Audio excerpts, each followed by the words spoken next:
자문위원회가 공공기관 노동이사제를 도입하겠다는 확정 언론 보도를 보면서 심각한 우려를 표시하지 않을 수 없습니다. 지난 6월에는 성과연봉제를 폐지해 과거처럼 신의 직장, 철밥통으로 비판하는 공공기관으로 되돌리려고 하더니 이제는 한 발 더 나아가서 노동이사제를 도입해서 임금체계 개편과 같은 노동개혁은 아예 꺼내지도 못하게 쐐기를 박아버리겠다는 게 아닌지 의구심을 갖지 않을 수 없습니다. 국정기획자문회는 독일 사례를 참고해서 300인 이상 기관부터 단계별로 적용하는 방안을 검토하고 있다고 하지만 독일의 기업지배 구조는 우리나라와 달리 집행기구인 경영이사회와 견제 역할을 하는 감독위원회로 나눠져 있습니다. 노동이사는 감독이사회의 비상임 이사 자격으로 참여하지만 경영이사회에 참여하는 것은 아니기 때문에 구체적인 예산 집행은 철저히 경영진 책임하에 운영이 가능한 것입니다. 국정기획자문회와 더불어민주당은 노동이사제 도입 추진을 위해 공공기관 운영에 관한 법률도 개정하겠다고 밝히고 있습니다. 노동이사제 도입은 다음과 같은 이유로 우리한테는 맞지 않는다는 점을 강조드립니다. 먼저 이기권 노동부 장관도 지적한 바 있지만 우리나라 노사관계는 경영진이 노동활동에 관여하지 않고 노조가 인사경영권에 침해하지 않아 왔다는 점에서 유럽과 다른 것입니다. 그런 점에서 독일 사례를 참고해서 노동이사제를 도입하는 것은 지금까지 유지해온 노사관계 틀을 붕괴시킬 우려가 매우 큽니다. 더욱 큰 문제는 지금까지 추진해온 공공기관 개혁이 후퇴해질 수밖에 없다는 점입니다. 현재 전체 332개 공공기관 중에서 3분의 2가 넘는 231개 기관이 적자에 허덕이고 있고 5년 연속 적자 공기업도 무려 20곳에 이르며 지난해 공공기관 부채는 500조에 육박할 정도로 매우 심각한 상황입니다. 노동이사제가 도입되면 방만 경영으로 누적 적자가 늘어나고 공기업 개혁은 아예 어렵게 되고 노조가 정치적으로 악용할 우려도 큽니다. 이로 인해서 경영의 자율성이 침해되고 효율적 의사결정이 저해되는 부작용이 나타나며 결국 그 손해는 국민 부담으로 돌아갈 수밖에 없다는 사실을 분명히 알아야 할 것입니다. 우리 자유한국당은 만성적자에 시달리는 공공기관들에 대한 과감한 개혁이 선행되지 않는 상황에서 공공기관 운영에 관한 법률 개정을 통해서 노동이사제 도입하겠다는 발상은 원점부터 재검토되어야 한다는 점을 말씀드립니다.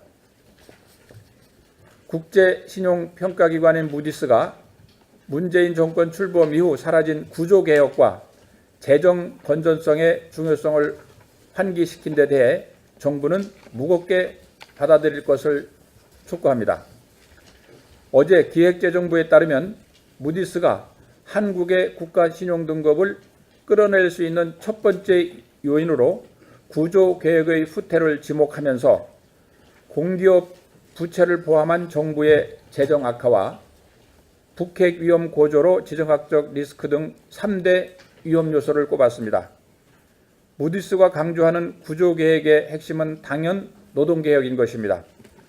무엇보다도 한국의 노동 생산성이 낮고 신규 채용과 퇴출이 어려운 노동시장에 원활한 수급이 이루어지지 못하면서 청년들의 일자리가 점점 바늘구멍처럼 되어가는 현실을 날카롭게 지적하고 있는 것입니다. 아울러 성과연봉제 폐지에 앞서 언급한 노동이사제 도입으로 방만 경영과 비효율 대표되는 공공기관에 대한 개혁을 후퇴시킨 데 대한 경고도 담겨 있다고 하겠습니다. 게다가 심각한 저출산 고령화 문제까지 겹쳐 있는 상황에서 한국 경제의 구조적 문제를 그냥 놔둔 채 일자리 추경이라면서 세금 일자리 예산만 쏟아붓겠다고 해서 상황이 근본적으로 나아지리라고 기대하는 것은 백년 하청에 불과할 뿐인 것입니다. 정부와 더불어민주당은 일자리 추경과 소득주도 성장을 내세우며 국민 혈세만 쌈짓돈처럼 쉽게 꺼내 쓰려는 노력을 할 것이 아니라 우리나라 경제의 근본적인 성장 잠재력을 키울 수 있는 노동개혁, 재정 건전성 확보, 규제 완화 등의 모든 힘을 쏟을 것을 강력히 촉구합니다.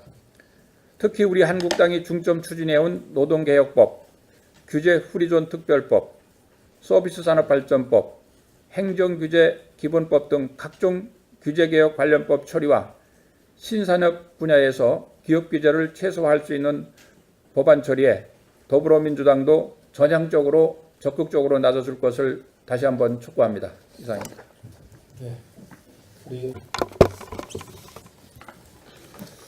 오래간만에 인사를 드리게 돼서 죄송하다는 말씀을 먼저 드립니다. 문재인 정부, 문재인 대통령 일방적 밀어붙이기식, 거기에 참으로 외롭고 어떤 때는 야당 같지 않은 야당과 협조를 하기 위해서 고군분투하시고 자율국당을 이끌어주시는 우리 정우택 원내대표님, 그리고 정책의장님, 또 이 자리에 각자 계신 원내대책 우리 지도자 여러분들에게 진심으로 수고하시고 또 잘하고 계시다는 감히 말씀을 먼저 올립니다. 문재인 정부, 문재인 대통령은 우리 국민의 80%를 너무 환상적으로 믿고 있는 것 같습니다. 문재인 대통령의 말 한마디에 우리 지금 대한민국은 안 되는 것이 없습니다. 그 뒤에 보면은 계획이 있어야 되고, 그리고 예산과 집행 과정이 뒤따라져야만이 모든 것이 이루어지는데 그것은 하나도 갖춘 것이 없습니다. 이것을 국민이 처음에는 신선한 맛으로 받아들였지만은 곰곰이 생각하고 또 생각하면은 저게 과연 가능한 일일까? 보여주기식 선심, 저는 한계가 왔다고 봅니다. 이 한계는 3개월로 저는 마무리가 되고 이 80%가 실망의 80%로 저는 바뀌지 않냐 하는 우려와 염려를 하는데, 같은 국정의 동반자로서 우리 원내대표 정우택 대표님의 아주 간결하면서도 투쟁력 있는 야당다운 야당을 잘 이끌어 주시는 데 대해서 먼저 다시 한번 감사와 고맙다는 말씀을 드리고, 우리 원내대책 우리 각 지도자 여러분들과 원활한 협조와 그리고 협의를 통해서 우리 당의 여러 가지 어려운 실타래 같이 지금 복잡하고 아주 어려운 이 과정을 어떻게 풀 것이냐 하는 참으로 큰 숙제를 안고 있습니다. 앞으로 많이 도와주시기를 바라겠습니다. 고맙습니다. 수고하셨습니다. 우리 수석관. 문재인 정부의 졸속운전 대책 특별위원회 자유한국당 특위위원장입니다. 산자에 감사합니다. 먼저 다음 주 월요일 날 졸속운전 대책 특별위원회 위원장을 비롯한 위원 10여 명은 신고리 오륙호기 현장 방문을 실시하도록 하겠습니다. 이 자리에는 특위위원들과 전문가 여러분들이 같이 동행하면서 업무 보고, 현장 방문, 또 피해 주민, 업체 관계자들과 면담을 통해서 충분한 의견을 듣고 당의 대책을 강구하도록 하겠습니다. 다음 주 목요일에는 국회에서 문재인 정부의 급진적인 포퓰리즘 원전 정책에 대한 대토론회를 그렇게 준비하도록 하겠습니다. 특히 언론인 여러분들께서 많은 관심을 가져주시기 바랍니다. 또한 어제 산자위 전체에서 더불어민주당 김경수 의원이 의사진행 발언으로 참여정부 때는 당시에 계획된 원전까지만 건설하는 것으로 확정을 했다. 더 이상 늘지 않는 것으로 했다. 이렇게 했습니다. 그것은 정말 100% 거짓말입니다. 이 지금 자료에 의하면은 참여정부 시절에 원전 건설 추진 현황이 빼곡히 되어 있습니다. 실시계획 승인이 신고리 1, 2호기가 2005년도에 있었고, 또 신월성 3, 4호기가 2007년도 9월 달에 있었습니다. 또한 건설 허가가 신고리 1, 2호기가 2005년 6월 달에 있었고, 신월성 1, 2호기가 2007년 5월 달에 있었습니다. 그런데도 불구하고 더불어민주당의 김경수 의원이 어제 이런 얘기를 한 것은 참으로 잘못됐다, 저는 이렇게 생각합니다. 또한 백운규 산업부 장관 후보자에 대해서 한 말씀 드리겠습니다. 백운규 장관 후보자는 지난 2014년 TCK 사회이사로 재직하면서 지금까지 2014년도에 2,820만 원, 2015년과 2016년에 3,600만 원씩 월 300만 원을 받았으며 올해에는 1,800만 원을 받아 총 1억 1천여만 원을 받은 것으로 우리 의원실은 조사하고 있습니다. 그런데 문제는 한양대학교 교원인사규정 제7조 1항에 따르면 사회이사 겸직을 할 경우에는 사전에 총장의 허가를 받도록 되어 있는데 그동안 총장의 허가 없이 1억 1천여만 원의 보수를 받아왔던 것이 이번에 밝혀졌습니다. 백운규 후보자는 7월 3일 장관 후보자로 지명받았는데 그 이전 10일 전인 지난 6월 22일 총장에게 허가 신청서를 내고 6월 26일 날 허가를 받았습니다. 즉 장관 후보 지명 과정에서 총장에게 허가 신청을 낸 것입니다. 이런 위법 행위를 진정 청와대는 몰랐는지 아니면 알고도 이 정도 위법 사항은 문제가 안 된다고 안심한 것인지 청와대 인사책임자는 분명히 밝혀야 할 것입니다. 네, 이상입니다. 자문위원회가 공공기관 노동이사제를 도입하겠다는 확정 언론 보도를 보면서 심각한 우려를 표시하지 않을 수 없습니다. 지난 6월에는 성과연봉제를 폐지해 과거처럼 신의 직장, 철밥통으로 비판하는 공공기관으로 되돌리려고 하더니 이제는 한 발 더 나아가서 노동이사제를 도입해서 임금체계 개편과 같은 노동개혁은 아예 꺼내지도 못하게 쐐기를 박아버리겠다는 게 아닌지 의구심을 갖지 않을 수 없습니다.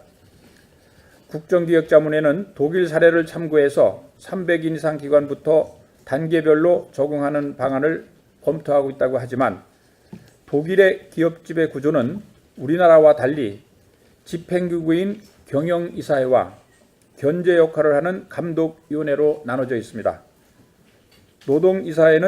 노동이사는 감독이사회의 비상임 이사 자격으로 참여하지만 경영이사회에 참여하는 것은 아니기 때문에 구체적인 예산 집행은 철저히 경영진 책임하에 운영이 가능한 것입니다. 국정기획자문회와 더불어민주당은 노동이사제 도입 추진을 위해 공공기관 운영에 관한 법률도 개정하겠다고 밝히고 있습니다.